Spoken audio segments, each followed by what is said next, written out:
Plain Jane, Jackie Chain, Richard Mille. You gonna be the one, bust it down, I can see it. Welcome back, welcome back, welcome back. So I'm sure a lot of you have heard, if you're watching this video, the news last week that Foot Locker has invested $100 million into GOAT and the GOAT app and GOAT company. So there's a lot of rumors going around, a lot of speculation of what is actually taking place. So I'm just going to go through a few different things today. One, to get a lot of those rumors out of here because they're outlandish. And then two, talk about some actual possibilities that might take place. I've been seeing a lot of rumors of Foot Locker plans to backdoor some of their stock directly to GOAT to allow GOAT to sell it at a higher price, therefore increasing the margins for both companies. Nah, that's not going to happen. Foot Locker is a very strong retailer, been around for a very long time, and at no point will they be charging over retail or backdooring to a second party like that. If you think about the ties Foot Locker has with a Nike, a Jordan, an Adidas, a Puma, any of those brands, I'm pretty sure those brands would frown upon Foot Locker sending some of their stock directly from them to a second party instead of their retail locations. So no. I've also seen the rumor that Foot Locker will begin to carry GOAT products or turn some of their physical locations into GOAT stores. Also no.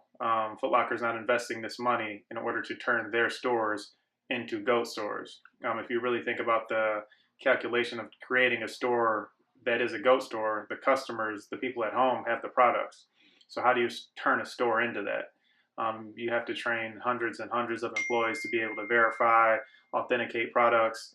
It's just too many man hours and manpower off of that $100,000 investment to get a turnaround on something like that. You're actually investing more money if you're changing your one already existing retail locations, or two, creating new locations.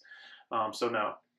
And one of the last things I saw was the option on the website to pre-order shoes before they come out for a higher price, with the idea that the difference from the retail to the over retail goes and it splits between Foot Locker and GOAT. No, again, if you're using footlocker.com, you're going to be getting the items you're buying for retail. So at no time will it be charging over retail for any items. Cool, done. So now let's talk about some important stuff. So with all the speculation, the two things that I really want to focus on are, one, how does this investment help Foot Locker? And two, how does the investment help GOAT? So if you look at the Foot Locker side first, right? What can partnering with GOAT do to help an already multi-billion-dollar company? So if we think about the way the shoe trend is going, the way the culture is going, GOAT really can help Foot Locker. They got their ear to the ground. They know what's hot by what's selling. They know what people are looking for. All that data they get from their app and their website says a lot. You can't get that kind of data on a Foot Locker website because you can only see what people are searching and then what they're actually buying, but you don't have access to those other products. On an app like GOAT, you can access these other products that people are looking for that don't necessarily exist on a Foot Locker website once that item is sold out. So using that, and then also GOAT runs a pretty good app and a pretty good website. People hang out on those websites. You might spend 30, 40 minutes going through the GOAT app looking for a certain item. To my knowledge, people don't really do that on Foot Locker. They go straight to it and try to find what they're looking for, and then they're right back off of it. They don't really live and spend time on that app. So GOAT being able to bring some of that technology and some of their ideas over to the Foot Locker side to help with a little bit of that and increase Foot Locker's online presence is definitely going to be a huge win for Foot Locker in the big picture, especially when we're talking about the culture of the secondhand market and those consumers and sellers focus more back towards the retail. So one of the reasons a lot of big brands fail is because they don't continue to progress with the direction of how the customer is going. So, Foot Locker's taking a big step here, getting in a partnership with GOAT. Because that means they're listening to the customer. They're trying to advance and not get caught behind. I think for years, a lot of companies, especially some of the bigger companies, if you look at like a Finish Line, a Foot Locker, a Hibbett Sports, any of the big brand stores, try to ignore the fact that reselling exists, or not even speak to it for the most part. So one, acknowledging it, and two, making yourself a partnership with it is a huge step in order to kind of unify the two and make it not such a negative connotation in the marketplace or with the customers. Because at the end of the day, that's something Foot Locker is always going to strive to do, is increase the customer experience. So somehow, some way, GOAT is going to definitely tie into that when it comes to the store level or the online presence. So now let's look at the other side, right? How does Foot Locker help GOAT? So of course, Foot Locker is the bigger company of the two. The $100 million investment. I think everything I've been reading through online and in the news is saying that GOAT was about a three or so $100 million company. So Foot Locker investing $100 million becomes nearly somewhere around a quarter to 20% ownership of that company. So if you think about how big that is for GOAT, but how small that is for Foot Locker, GOAT should be seeing a big payoff on what Foot Locker is contributing to them, right? So, what do we think would be the best situation for GOAT? How does Foot Locker improve GOAT? So, through the past week, I've talked to a lot of my people at Foot Locker. I've also talked to some of my people I know over at GOAT and at Flight Club, and kind of pick their brains about a few things, and just kind of come up with my own idea of what they really plan to do in this partnership. So imagine on a release date. So let's take this week right now. We're in All-Star Week. You get a Retro 1 that comes out on Valentine's Day, the patent leather one. They retail 160. The majority of the people that are going to buy these from Foot Locker retailers are probably going to resell them. So imagine when you walk into a Foot Locker, you buy the shoe for 160 and immediately have the option to send it to GOAT from that location. What does that do for GOAT? So Foot Locker gets their original retail dollar, and then there's the margin of the resale dollar that's going to be, of course, split between GOAT and Foot Locker, because Foot Locker is helping out with that secondhand sale. So not only is Foot Locker getting the money from the original sale, they're also going to probably get a portion of that sale the second time.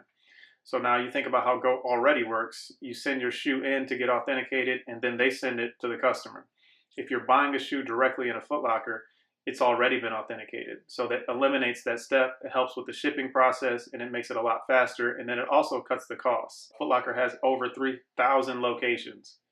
So every store that gets that shoe, whatever the shoe may be, if you buy it directly in that store and then immediately sell it to go in that store, you skip a lot of steps, and you have a lot more shipping locations to ship from directly to customer.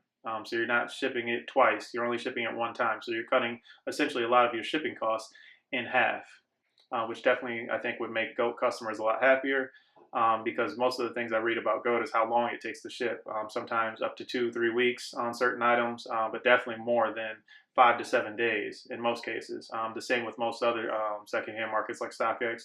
A lot of the gripes you hear are how long the shipping process takes. So imagine having 3,000 shipping hubs to where customers bought the shoe in there. They could immediately resell it to GOAT and then have it shipped directly to the next customer that's making that purchase on the secondhand market. So definitely a huge win for GOAT in the shipping process, shipping time, and then with that many locations, you'll be cutting your shipping prices in half, if not more. So definitely a win for GOAT that way. And then of course your name gets bigger because now you have all these retail locations. So whether it's a Foot Locker, Champs, or Foot Action, and they all have those options in their stores, whether it be all locations do it or just a lot of locations. Your name becomes bigger. Your name becomes bigger. Everyday customers that wouldn't necessarily know that option are starting to hear of it. So all of a sudden, GOAT becomes a larger and larger company. And then, of course, that partnership maybe even become even larger in the future. And I think something that could come down the line, maybe not this year, maybe not next year, but in the future, if that partnership goes well, is customers being able to locate items in Foot Locker available through GOAT. So, Foot Locker associates would offer, hey, we can't find that shoe in any of our stores already. I can look it up and see if we have it on GOAT for you. And of course, let them know about the additional price it will cost, but be able to get some of those items that a lot of those grandmas and moms and dads and grandpas come in looking for their kids, or the kids come in looking for on their own, that no longer exist in a Foot Locker stock, but do exist in the footwear market, on the secondhand market. So potential is definitely insane. A lot of things could definitely come from it, but if we're thinking about right now, that $100 million investment, you kind of want to think logically about how is Foot Locker going to get that money back. So when you think about an investment of that size, you want to start thinking about how fast you get that money back and how you get it back. So just the most logically feasible option would be to sell the item at retail in your stores and then immediately give the customer an option to sell it on the secondhand marketplace, where you make some money, Goat still makes money, but you're also saving Goat money on their shipping, which in return might just be the profit that Foot Locker sees, just the difference in the shipping. But with the amount of units sold through Foot Locker and of course through Goat, that return is going to come pretty quick, especially as we go through, you know, the holiday or the back to school season, where a lot of releases are coming, or even a week like this where it's All-Star Week, where a lot of releases are dropping and a lot of them are going to be resold. You know, you get the handful of customers that buy them for themselves, but you also get a ton of people that buy them strictly to resell with no other intention at all. So those are just some of the theories I have about the whole partnership. Drop some comments below. Let me know what you think. Maybe you guys have heard some other things, different rumors. Maybe some sound more logical than what I'm talking about. But let me know. Let's have a discussion. You know, nothing's really starting to take form yet. So everything at this point is still speculation. You know what I mean? But I'm definitely excited to see what comes of it, because I think it could be good, not just one for Foot Locker, but two for Goat, and then all secondhand retailers as well.